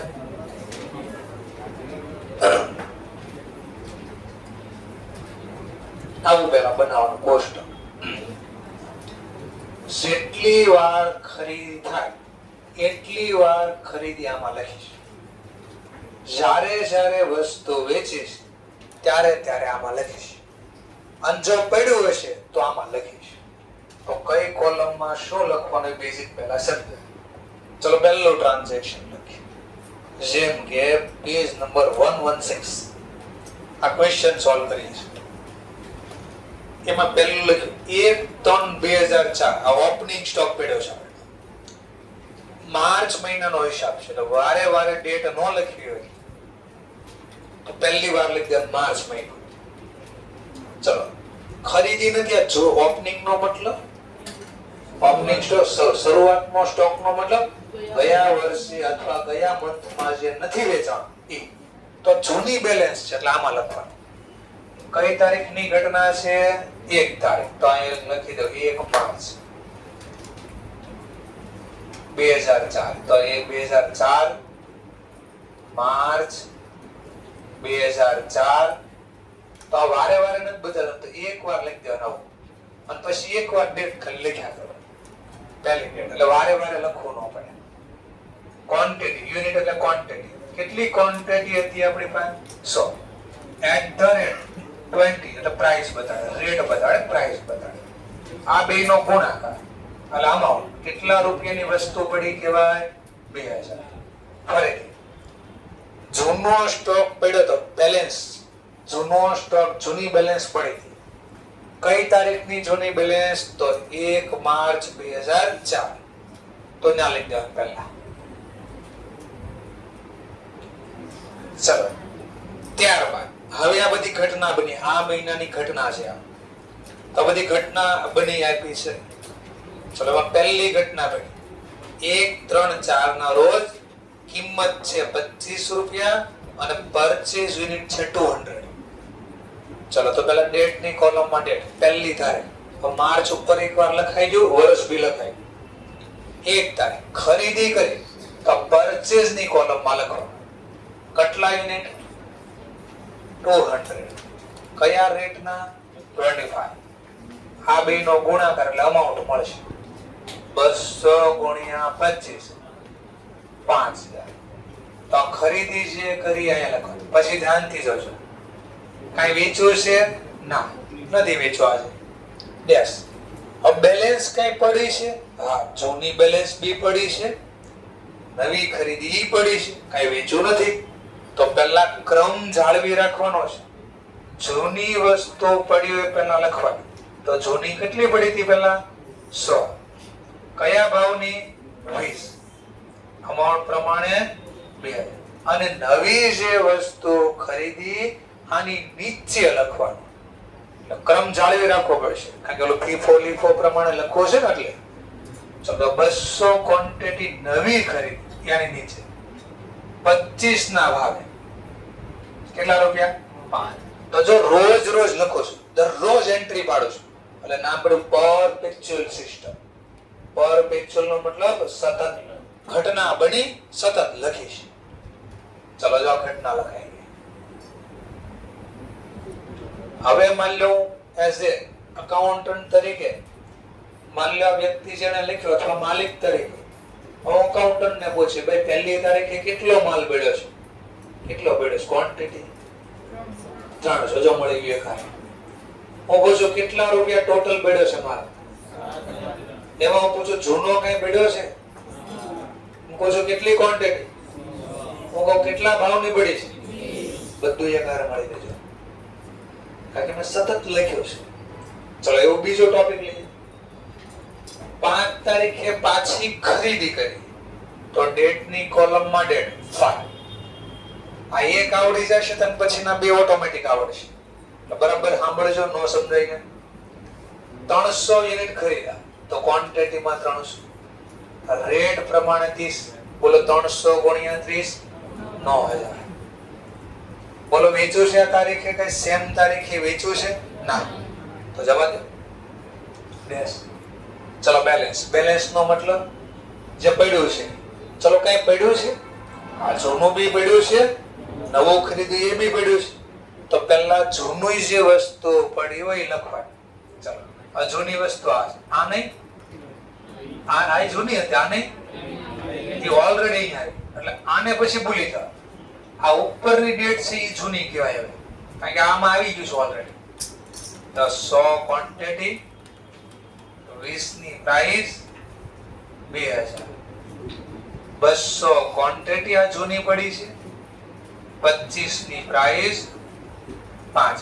અને હવે નવી ખરીદી ને અહીંયા લખવાની 300 ક્વોન્ટિટી, 30 ની પ્રાઇસ 9000. હવે હું પાછો એઝ એ માલિક તરીકે જે અકાઉન્ટ લખે છે ને પૂછે છે કે હે ભાઈ 5 તારીખે કેટલી ક્વોન્ટિટી પડી છે, 5 તારીખે કેટલી ક્વોન્ટિટી પડી છે, તો મળી ગયો જવાબ 1 હારે. પાછો પૂછો ટોટલ કેટલા રૂપિયાની પડી છે, એમાં હું પૂછું આજની ક્વોન્ટિટી કેટલી છે, આજની પૂછું કયા ભાવની છે, આજની ક્વોન્ટિટી અહીંયાથી મળી. હું પૂછું ગઈકાલની ક્વોન્ટિટી કેટલી છે, લાસ્ટ ગયા તારીખની ક્વોન્ટિટી કઈ છે, તો અહીંયા ખબર પડે લાસ્ટ કઈ તારીખ. બસ હું પૂછું એના પહેલા કઈ જૂનું પડ્યું હતું કે આ જો 100, તો એક હારે બધો હિસાબ અહીંયાથી મળી જાય. જે જાણવું છે બધું મળે. ચલો તો જો આને કન્ટિન્યુ લખો છો એટલે ના પડ્યું પરપેચ્યુઅલ સિસ્ટમ. ચલો હવે જો ખરીદી થઈ તો કેમ લખાય ખબર પડી. હવે થોડું વેચાણ કેમ લખાય ખબર પડી. તો 10 તારીખે ઘટના બની, 10 માર્ચના રોજ શું કર્યું આપણે, વેચ્યું.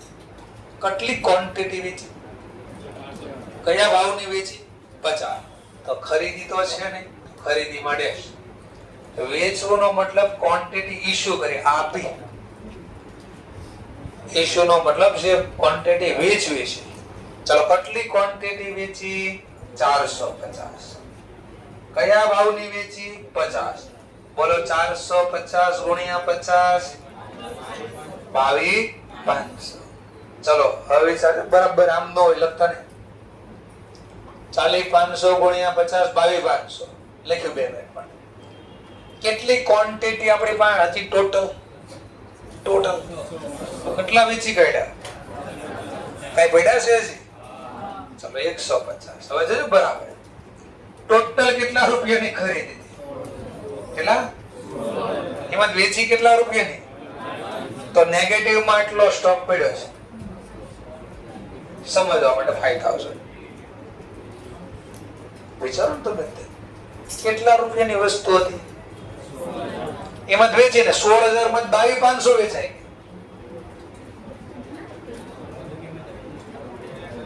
એટલે તો કહું છું નેગેટિવ માં વહી ગયું, વધારે કિંમતે વેચાણ એટલે તો કહું નેગેટિવ માં વહી ગયું. બરાબર. હા એટલે શબ્દ ઉપર દેખાય જે માલ વેચો ને આપણે પડતર જોતી છે, નફો ન જોતો. આ તો નફો નુકસાન મળી જાય. સેલ કિંમત ને વેચાણ કિંમત ને ખરીદ કિંમત આરે સરખાવો તો શું મળે, પ્રોફિટ લોસ. અને આપણે પ્રોફિટ લોસ નથી જોતો. પ્રોફિટ લોસ તો ટ્રેડિંગ ખાતા મળે, વેપાર ખાતા. બોલો વેપાર ખાતું છે, આ તો ઇન્વેન્ટરી નું સ્ટેટમેન્ટ છે. એટલે અહીંયા હંમેશા જે માલ વેચાણો ને પડતર લખવાની છે. ચલો તો અહીંયા આમ નથી લખવાનું. પહેલા તો કેમ લખવાનું? મેથડ નું નામ બોલો. મેથડ નું નામ ફર્સ્ટ ઇન ફર્સ્ટ. ચલો પહેલા કયો સ્ટોક ઇન થયો તો? 100. તો આને પહેલા વેચવા, આને ચોકડી મારવા. પહેલા એક્ઝામ માં નથી કરવાનું, નકર એક્ઝામિનેશન એમ થાય કે નહીં આવડે તો ચોકડી મારી દીધીશ ને. આ સમજવા માટે 100 ક્વોન્ટિટી ગઈ, ઇશ્યુ થઈ ગઈ 20 રૂપિયાના ભાવે. કેટલા? 2000. ટોટલ કેટલા વેચવા છે? તો 450 માંથી પહેલા આ વેચા. હજી ઘટે છે 450 માં કઈ વેચવા? 100 જાય, હજી કેટલા ઘટે? તો 200 આમાંથી વેચીશ. આને બી ચોકડી લગાવી. 200 ક્વોન્ટિટી 25 ની પ્રાઇસ 5000. હજી કઈ ઘટે 450 માં? કેટલા આપ્યા હજી તમે? હજી ઘટ્યા? તો આમાંથી આપે. પણ આ પડ્યા એ બધા નહીં, પણ ઘટે છે આપવા. તો 450 આપવા કેટલા ઘટે છે હવે? હા, તો 300 માંથી અડધા જ આપ્યા છે, એટલે અડધી ચોકડી. 100 આખી ચોકડી નો મતલબ બધું વેચાય. 150 30 રૂપિયાનો ભાવ 45. જો મેથડ નું નામ હતું ફર્સ્ટ ઇન ફર્સ્ટ. તો જે માલ પહેલા ને પહેલા વેચાણ, ક્રમમાં વેચાણ, એટલે આ ક્રમ લખી રાખવો પડે. ચલો નેક્સ્ટ. હવે કોઈ વસ્તુ પડી છે આપણી પાસે, તો પડી હોય તો લખવી બી પડશે ને. ચલો એ લખવી. કેટલી વસ્તુ પડી લખી દઈએ પહેલા.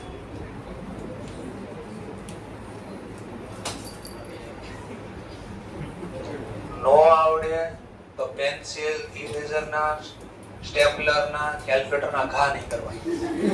તૂટી જાય ને ખર્ચો કરાય. તોય આવડશે તોય.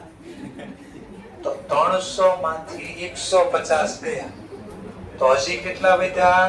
150. કયા ભાવના? 30 રૂપિયા પ્રમાણે 4500. બધું જૂનું ભૂલી જાવ ને આને યાદ રાખવાનું કે હવે આપણી પાસે આટલો સ્ટોક જ પડ્યો છે, બાકીનો સ્ટોક વેચાય.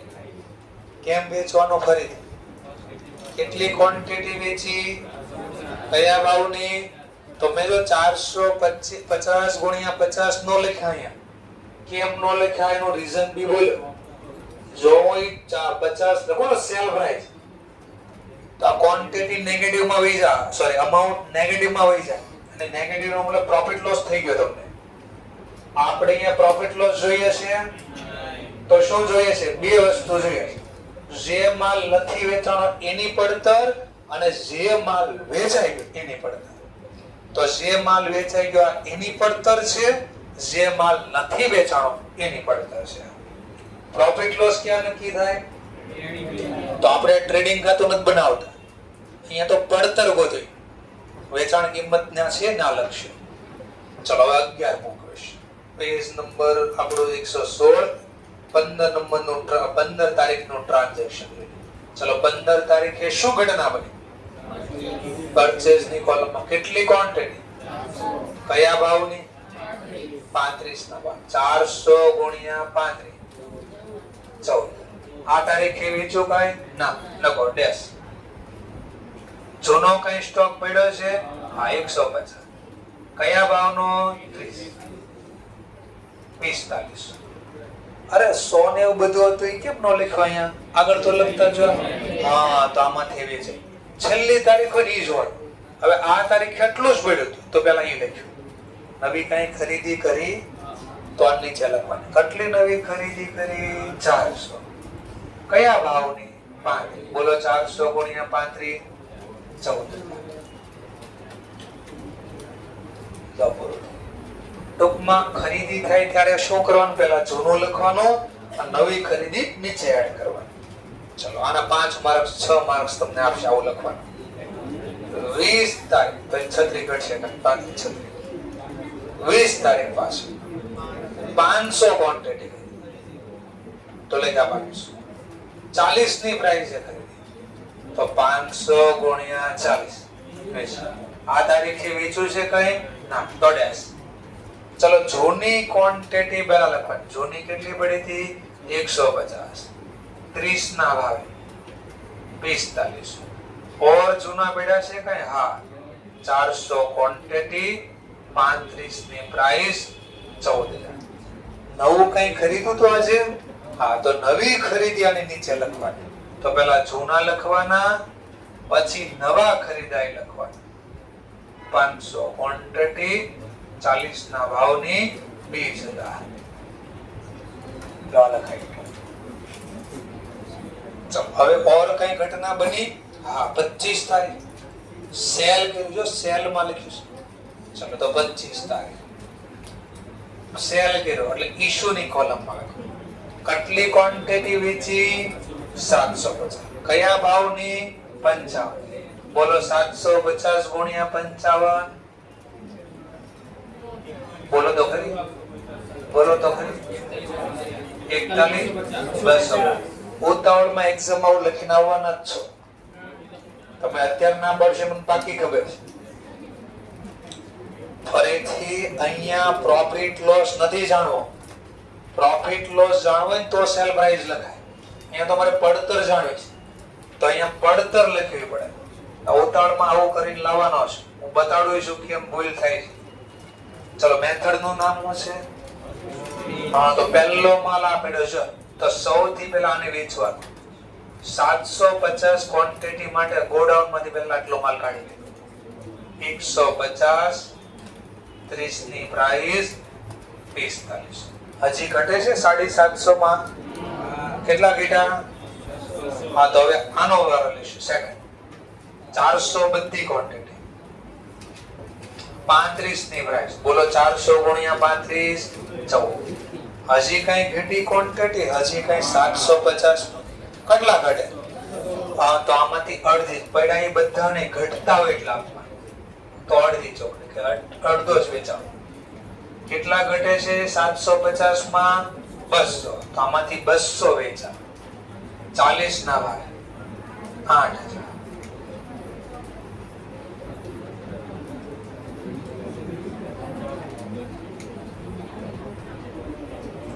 હવે કઈ પડ્યું હશે તો લખવા.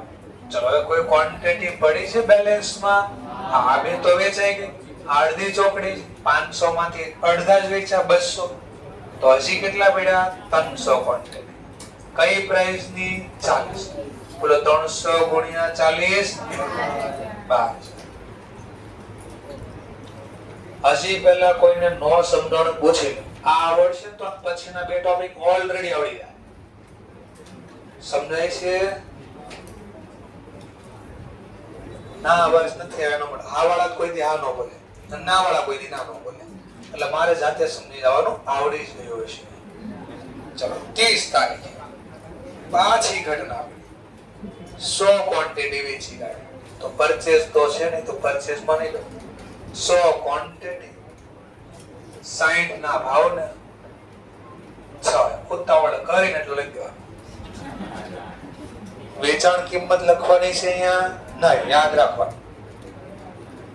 આપણી પાસે છેલ્લે આ માલ મળ્યો એક જ છે. 300 માંથી અડધી ચોકડી. 100 જોતા એટલે 100 વેચાણ. 40 ના ભાવ 4. 300 માંથી 100 આપી દીધા. 300 માંથી 100 આપ્યા, 200. 40 ની પ્રાઇસ, 200 ગુણ્યા 40, 8,000. લો પૂરો દાખલો. તો આખા મહિનામાં આવી ઘટના બની જાય.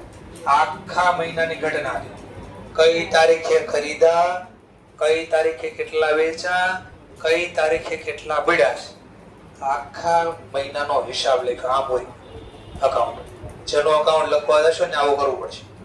ચલો, હવે વર્ષના અંતે એટલે 31 માર્ચ, વર્ષનું અંત અથવા મહિનાનું અંત, કેટલા સ્ટોક પડ્યો છે જાણવો તો ને આપણે, ક્લોઝિંગ સ્ટોક.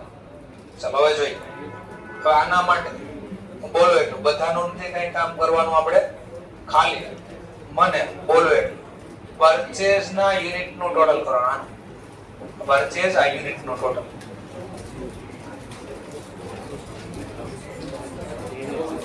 14. આનું કઈ કામ નથી તો જવા દો. મારે આ હવે પરચેઝ માં અમાઉન્ટ ની ટોટલ નું કામ છે. અમાઉન્ટ 5, 9, 14, 20, 48. સરસ. હવે હમણાં જાદુ થવાનું છે. હા, જાદુ બેન ને યાદ આવી. હા બાજુ ઈ કઈ ગાવા પડે. આનો ટોટલ આપો. ચલો આને ડેશ. હવે આ અમાઉન્ટ નું ટોટલ 42, 42. હવે આનો ટોટલ નથી કરવાનો કારણ કે ઓલરેડી ટોટલ પ્લસ માઇનસ થઈને જ આપ્યું છે. તો આમાં જે છેલ્લી કોલમ છે ને, આ છેલ્લું નું ટોટલ અહીંયા લખવાનું છે. પણ આમાં તો એક જ માહિતી છે એટલે ડાયરેક્ટ ટોટલ થઈ ગયું. તો બસ 40 નો ભાવ લખવાની જરૂર નથી. આનું કામ નથી, આનું કામ છે. કેટલા? 8000. તો મારે આટલા આવું કરવાથી હું ખબર પડી તો દેખાય કેટલી ક્વોન્ટિટી ટોટલ ખરીદી, કયા ભાવની, એમાંથી 1300 યુનિટ વેચી નાખ્યા. કેટલા રૂપિયાની ટોટલ પડતર વેચી, એની પડતર 42. હજી કેટલો માલ પડ્યો છે? 200. કયા ભાવનો? 8000. ચલો હું જાદુ કરું. જોજો બરાબર 11-12 માં શું લખ્યું હતું ને એવાને બરાબર સમજાવું છું. આ વેપાર ખાતામાં નફો નુકસાન જાણો છો તો 11-12 થી તમે આવું લખતા હતા. ઓપનિંગ સ્ટોક લખતા હતા ને. ચલો આપણને દાખલામાં પૂછ્યું છે ઓપનિંગ સ્ટોક. કેટલી ક્વોન્ટિટી? 100. 20 ના ભાવ. કેટલો સ્ટોક છે આપણી પાસે? 2000. પછી નીચે પરચેસ બી લખતા, યાદ છે? ચલો ક્વોન્ટિટી કેટલી આપણે ટોટલ કર્યું હમણાં? 1400. કેટલા રૂપિયાની ખરીદી કરી? 48. તો 11-12 માં તમને જે ખરીદી આપતા ને આ ભાગે કઈ 48000 લખી. 48 આમ લેવાતા. 1400 ક્વોન્ટિટી. મારા પ્રાઇસ નું કામ નથી, ખાલી ક્વોન્ટિટી નું કામ છે. ચલો તો ટોટલ કેટલી ક્વોન્ટિટી ખરીદી? 100 ને 1400. 100 જૂની, 1400 આ વર્ષ. 1500 ક્વોન્ટિટી. ચલો નેક્સ્ટ આ બાજુ સેલ કરી. કેટલી ક્વોન્ટિટી વેચી કાઢી? તો જરા ચેક કરી. 1300 ક્વોન્ટિટી. અમારે પ્રોફિટ લોસ જાણવો છે કે કોસ્ટ જાણવી છે? અહીંયા તો ટ્રેડિંગમાં તો પ્રોફિટ લોસ જાણવું હોય.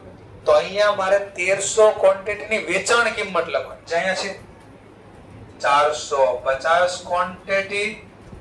કયા ભાવની? 50. બોલો 450 ગુણ્યા 50 22,500.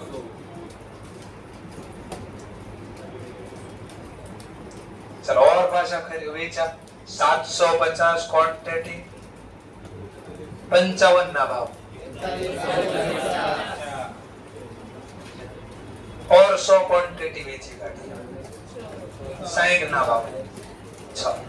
तो टोटल कितनी क्वांटिटी वेची? पेला टोटल क्वांटिटी 1300. हाँ तो 1300 જે ક્વોન્ટિટી વેચી ને એની કિંમત મળી એનો સરવાળો આઉટર કોલમનો સરવાળો 19750. હે અને 69 તો બોલે કેટલા બોલે? 79 કહેવાય. હું બોલ્યો તો હું તો સુધાર દઉં તરત. ચાલો નેક્સ્ટ. બસ પેલા આટલું જ, પેલા આટલું જ આપો. કાચો નફો, કાચી ખોટ, ગ્રોસ પ્રોફિટ, ગ્રોસ લોસ. બોલો એટલું જ. પ્રોફિટ કે લોસ અહીંયા ઘટે તો પ્રોફિટ સરવાળો, અહીંયા ઘટે તો લોસ. તો અહીંયા ઘટ્યા. કેટલા ઘટ્યા? 19. હવે તમને લાગે આ સાચો પ્રોફિટ છે? હવે તમે એમ કહેશો સર અહીંયા બાકી ક્લોઝિંગ સ્ટોક. હવે શું કામ લખતા એનો રીઝન આપો. તમને 11-12 માં કીધું ક્લોઝિંગ સ્ટોક અહીંયા લખાવશે. ચલો કેમ લખાય એનું કારણ આપો છું. આ સમજવા માટે એક સ્ટોરી બનાવું છું. 500 ક્વોન્ટિટી 50 ના ભાવે ખરીદી, 1000 ક્વોન્ટિટી એ બી 50 ના ભાવે ખરીદી. આ સમજવા માટે ઓપનિંગ હતો. આ વર્ષે નવો ખરીદ્યો, આમાંથી ક્વોન્ટિટી વેચી નાખી. આ સમજવા માટે 1200 ક્વોન્ટિટી વેચી કાઢી. માલ્યો સમજવા માટે 52 ના ભાવ વેચી. ચલો પ્રોફિટ લોસ આપ્યો. જોજો બરાબર. હવે દેખાય, ઓલામાં દેખાય નહીં, આમાં નાના પોઈન્ટમાં દેખાય. ચલો, ઓપનિંગ સ્ટોક 500 ગુણ્યા 50, 500 ગુણ્યા 50, 25,000. નવી ખરીદી કરી, ઈ બી અહીંયા લખો, પરચેસ. 500 ક્વોન્ટિટી, સોરી 1000 ક્વોન્ટિટી, 50 નો ભાવ. બોલો કેટલા? 50. સેલ કરી, કેટલી ક્વોન્ટિટી? 1200. કયા ભાવની? 52. બોલો 1200 ગુણ્યા 52, 62. આટલું પહેલા ક્લિયર? ચલો મને પ્રોફિટ લોસ આપો. બોલો એટલું જ, વધારે નહીં થાય. અહીંયા ઘટે તો લોસ, અહીંયા ઘટે તો profit. Loss, gross loss, GL કેટલો? 12. હવે ધ્યાનથી જોજો, મેં આને બોલી જાય આટલું છે. એક ક્વોન્ટિટી વેચી કેટલામાં? એક ક્વોન્ટિટી, એકની જ વાત કરો. એક ક્વોન્ટિટી વેચી, પેલા ખરીદી હતી કે બેનો એક જ ભાવ છે, 50. મેં એક જ વેચ્યું હોત, એક જ ખરીદ્યું હોત. ચલો, તો એક ક્વોન્ટિટી એ વધારે રૂપિયા મળ્યા, ઓછા મળ્યા? વેચો 52 માં, ખરીદ્યું તો 50 માં. તો એક ક્વોન્ટિટી કેટલો નફો થાય? એવી મેં કેટલી ક્વોન્ટિટી ટોટલ વેચી? 1200 ગુણ્યા 2 કેટલા? તો મને તો 2400 નો નફો થવો જોઈએ. આ તો લોસ બોલે છે. તો ધ્યાન આવે, હું કામ જો એ રીઝન પેલા જો ક્લોઝિંગ નો કર્યા કર, લખો ના, તો ખબર છે 2 વર્ષ, પણ શું કામ લખો એનું કારણ આપું છું. તો ધ્યાન દીજો, રિયલ પ્રોફિટ લોસ જાણવું હોય ને, રિયલ કોઈનું પરફોર્મન્સ જાણવું હોય ને, તો સરખી વ્યક્તિ સાથે સરખાવવું પડે. તમે તમારું 12મા નો રિઝલ્ટ 6ઠ્ઠા વાળાને સરખાવ, તમે જો તારે કરતા હોશિયાર હો તો હાલે નહીં, કેમ નો ચાલે? તો સેમ લેવલ નો વ્યક્તિ જો 12મા નો રિઝલ્ટ કોઈ 12મા ના વ્યક્તિ સાથે સરખાવવું છે. એવી રીતે મેં કેટલી ક્વોન્ટિટી વેચી, પણ અહીંયા પડતર કેટલી ક્વોન્ટિટી ની લખી. આવક લખું છું 1200 ક્વોન્ટિટી, ખર્ચો લખું 1500 ક્વોન્ટિટી. કોઈ દી રિયલ પ્રોફિટ લોસ ન મળે. તો મારે અહીંયા કેટલી ક્વોન્ટિટી વેચી? તો અહીંયા ખર્ચો બી 1200 ક્વોન્ટિટી નો જોઈ. મેં તો કેટલા લખી નાખ્યા? રેક્ટિફિકેશન શીખ્યા. ડેબિટ વધારે લખાઈ જાય તો ઘટાડવા છે કે ના? કોઈ રેસ કરી દો. તો ડેબિટ વધારે લખાઈ ગયા, ઘટાડવા માટે કયા નામથી? કેટલો વધારે લખાય? એકની પડતર કેટલી? 50. બોલો 300 ગુણ્યા 50. હવે જીપી આપો 2400 આવશે.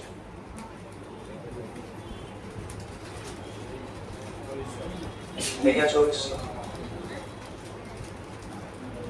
ખરીદીનો ખર્ચો ઘટાડવા માટે ક્લોઝિંગ સ્ટોક જમા કર્યો. શું કામ ક્લોઝિંગ સ્ટોક જમા કર્યો? ખરીદીનો ખર્ચો ઘટાડવા. સર, ખરીદીનો ખર્ચો શા માટે ઘટાડ્યો? બીકોઝ આવક કેટલી ક્વોન્ટિટીની છે, તો મારે ખર્ચો બી 1200 ક્વોન્ટિટી નો લખવો છે. મેં કેટલી ક્વોન્ટિટી વધારે લખી? તો એ વધારાની ક્વોન્ટિટી ઘટાડી, ટૂંકમાં કમ્પેર કર્યું. તો આના કરતા વધારે લખાય એ ઘટાડવા માટે જમા કરે, તો મને રિયલ પ્રોફિટ લોસ. એમ અહીંયા બીજો હવે દેખાય કેટલી ક્વોન્ટિટી વેચી, ખર્ચો કેટલી ક્વોન્ટિટીનો, આ કોઈ દી સાચો પ્રોફિટ લોસ નો મળે. તો આટલા માટે મારે જેટલો સ્ટોક નથી વેચાણો એ ખરીદીનો ખર્ચો ઘટાડવા અહીંયા લખવો પડે ક્લોઝિંગ સ્ટોક. તો આપણને ખબર કેટલી ક્વોન્ટિટી નથી વેચાણી? 200. અને આના પ્રાઇસ બી મને ખબર છે. આપણે ગોતી કેટલા રૂપિયા પડી છે? 8000. તો લખ્યા 8000.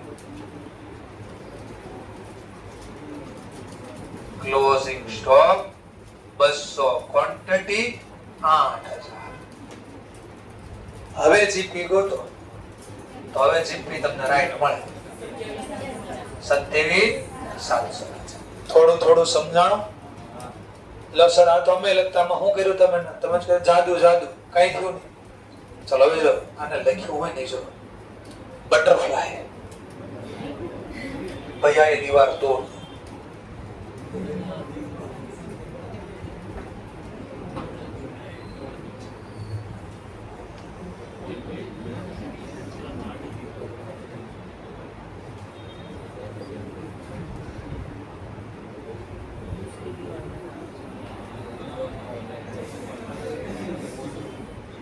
ચિત્રકામ મારું થોડું ખરાબ છે.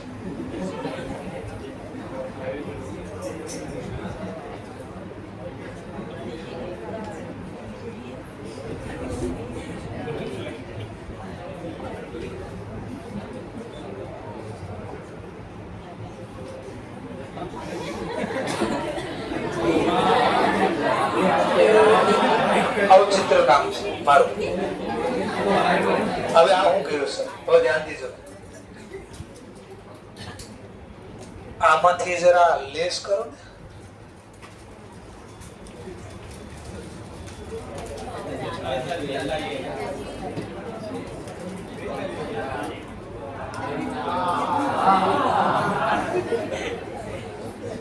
વેચેલ માલની પડતર લખી, COGS લખ્યું. હવે અહીંથી જરા ચેક કરો.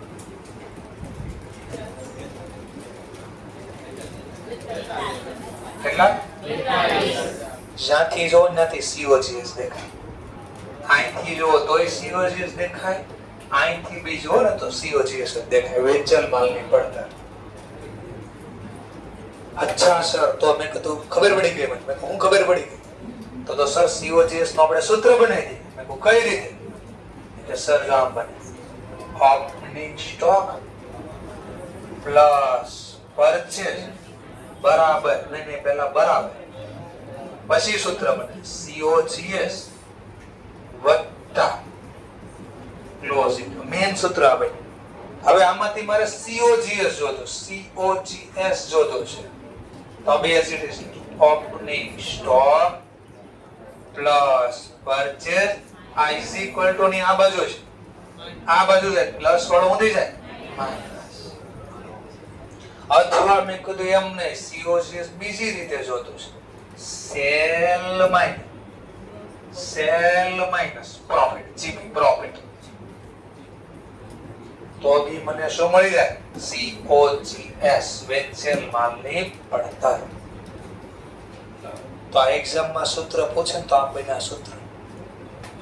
તો આવું કે 2 વર્ષથી હું લખતા તમને શીખવાડે તો હું લખતા. ઓકે, નેક્સ્ટ લેક્ચરમાં પાછા મળીશું. ત્યાં સુધી થેન્ક યુ વેરી મચ.